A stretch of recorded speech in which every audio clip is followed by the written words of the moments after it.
The gods had been brutally defeated by an army of demons, thrashed and cast out, and then a boy single handedly defeated this entire demon horde. This is the story of Skanda, also called Kartikeya, as well as Murugan.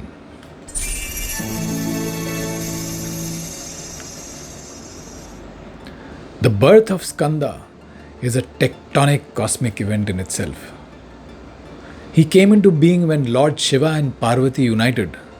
But it wasn't that simple. Lord Shiva was deeply in love with Sati, and when she was no more, Lord Shiva became completely withdrawn and went to deep meditation, vowing never to marry again. And it was in this situation that all the gods realized that the only way they could be saved was by uniting Lord Shiva and Sati's reincarnation, Mahabharata. They tried in many ways, but it was finally Goddess Parvati herself who, through intense penance and devotion, won over Lord Shiva's heart. But a child born of the tremendous energies of Lord Shiva and Ma Parvati was going to be powerful beyond comprehension. When this divine energy in the form of the child was released, it was too intense for the universe to handle. The fire god Agni was ordained to hold it and contain it.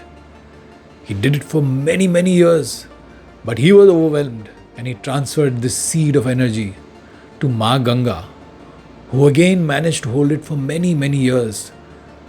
But finally, when she could not, she left it protected in the Sarvana forest. And there, in this divine forest, these sparks of energy, 6 of them, came together into a baby with 6 heads, 12 arms, and 12 legs. And this baby was taken care of by the Kritikas. These were powerful divine warrior maidens who took care of the child. When Goddess Parvati learned about this, she came down to the Sarvana forest and held the child in her hands and merged them all into one magnificent boy. That is how his name was first Shanmukha, the 6-faced warrior. And he was also known as Kartikeya from being the son of Kritikas. There are many stories of how Skanda was born. In the Mahabharata, Skanda was born from Agni and Swaha. In one version, he was born from a golden pot in the Himalayas. But regardless of all origins of Skanda, this child was born for a divine and epic mission. Let us go back in time, when a demon of terrifying strength and ambition was born to the Asura, Vajranaka. This was Taraka. And Taraka grew up seeing how much the Asuras were suppressed by the gods. He was filled with hatred and anger, and he decided the only way he could fight the gods was by undertaking severe penance to win a boon from Lord Brahma. So he went to a remote cave in the Himalayas, and there he did penance for years with extreme austerities. He did not eat anything. He in fact cut off parts of his own body and offered it as penance.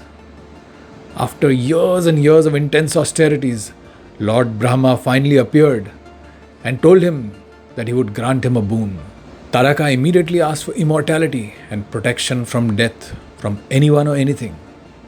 Lord Brahma said, Taraka, you can ask for something that makes it almost impossible to kill you, but not for immortality. So Taraka decided that he would only be killed if a son of Shiva came to kill him.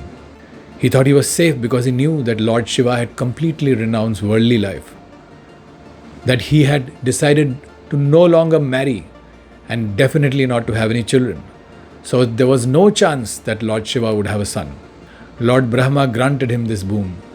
And once Taraka gained this boon, he got together demon armies and started to attack the 3 worlds. He invaded Swargalok, defeated Indra, overpowered all the devas and ruled over heaven with immense cruelty. Many demons aligned with him, including Kalanemi and Jamba. He and many of these demons, including his brothers and sons like Surapadma and the Tripurasuras, wreaked havoc across all 3 worlds. No god could stop Tarakasura. He was invincible and unkillable. At that point, Indra and all the gods went to Lord Brahma, who then advised them that the only way Tarakasura could be killed was if Shiva had a son. And that is where the union of Shiva and Parvati happened. And Skanda was born. Skanda, also known as Kartikeya, was a warrior of immeasurable capabilities and powers. He was so great a warrior even as he was born, that when he was not but a little child, Skanda was crowned as commander of the divine army. And his mount was a divine peacock whom he had defeated in battle. And Ma Parvati had given him a divine spear called Veil, which he used to battle. The boy Kartikeya, at the head of the divine army, immediately went to fight Tarakasura and his demons. When Tarakasura saw that there was just a boy who was going to fight him and battle him, he laughed. And he told the child, "Go home and play. What are you doing in this battlefield?" But Skanda said, "A battlefield is no place for words. Why don't you fight me and show your strength?" Meanwhile, the demons and the armies of the gods fought violently. Many gods were defeated, many demons were killed, but the fight was going on brutally, incessantly. Then Kartikeya challenged Tarakasura. Tarakasura laughed at Kartikeya, but when Kartikeya stood his ground and said, "Fight me," Tarakasura sent a terrible weapon towards Kartikeya. But with his many arms, Kartikeya immediately caught that weapon. Seeing this, Tarakasura got very angry and he started to throw all kinds of weapons at Kartikeya, Skanda. He threw clubs, axes, arrows, maces, and all kinds of weapons. But Kartikeya stopped them all. He caught them, deflected them with ease. Tarakasura became even more angry and started attacking with all of his powers. Skanda dealt with each attack like it was child's play. Finally, Kartikeya unleashed the spear that his mother Ma Parvati had given him, the veil, and flung it with full force at Tarakasura. And this divine spear rammed into Tarakasura, pierced him, and beheaded him. And that was the end of Tarakasura. Skanda was declared as a great hero. All of heaven erupted in celebration. But Skanda, after killing Tarakasura, was not completely happy. He was in fact remorseful. He said, though Tarakasura was a demon, he was also a great devotee of my father, Lord Shiva. Before I continue, let me tell you that these stories that I bring to you come from belief, folklore and tradition. Some from ancient holy texts, others that have been retold over time. My aim is to share the magic, not to do a scholarly debate on manuscripts. Listen with your heart and immerse yourself in the small corner of spirituality and wonder. A refuge from an online world that often feels too materialistic and harsh. I have slain a Shiva Bhakt. I want to cleanse this sin of mine. Seeing him unhappy, Lord Vishnu consoled him, saying that killing an evildoer is not a sin. But the noble-hearted Kartikeya said he still wanted to be freed of this sin. So Lord Vishnu told him to do penance for it and pray to Lord Shiva. Skanda had 3 Shivalingas created by Vishwakarma and installed them at holy sites, Pratigeshwara, Kapaleshwara and Kumareshwara. He offered sesame seeds and prayed that these offerings reach Taraka, descendant of Rishi Kashyapa, so that his soul finds peace. In this way, Kartikeya, who destroyed evil, also honored the soul of his enemy, and thus his sins were washed away. Skanda became the warrior god who led the divine armies and will always remain that warrior god. But Kartikeya also possessed immense wisdom.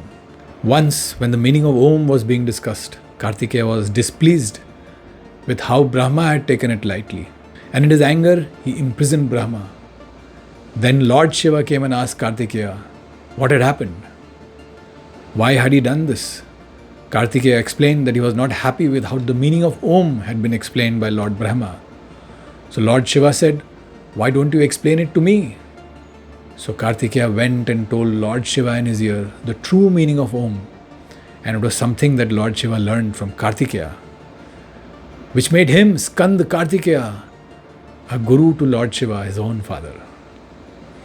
From warrior to teacher, from son to guru, Skanda had completed a journey unlike any other. Skanda is worshipped as Murugan in South India, the god of youth, wisdom, courage, and of course the warrior god who leads the divine army, the heavenly army. There are grand festivals like Thaipusam and Skanda Shashti, where devotees walk on fire, carry kavadis, and chant his name with real devotion. There are great temples in his name like Palani Temple, Tiruchandur, and even Batu Caves in Malaysia. He was actually not just born to kill a demon Tarakasura, but to teach us what true greatness looks like. He was a child, a warrior, a teacher, a god. Skanda's story is actually a mirror for our modern lives. In his courage, we find the strength to face our own inner demons. In his humility, the wisdom to pause and reflect, even in triumph. And in his journey from warrior to teacher, a reminder that true greatness lies not in conquest, but in compassion, clarity, and purpose. In a noisy world, may Skanda's path inspire us all to lead with both fire and grace.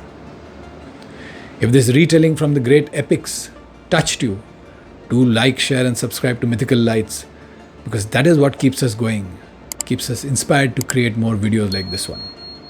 Until next time.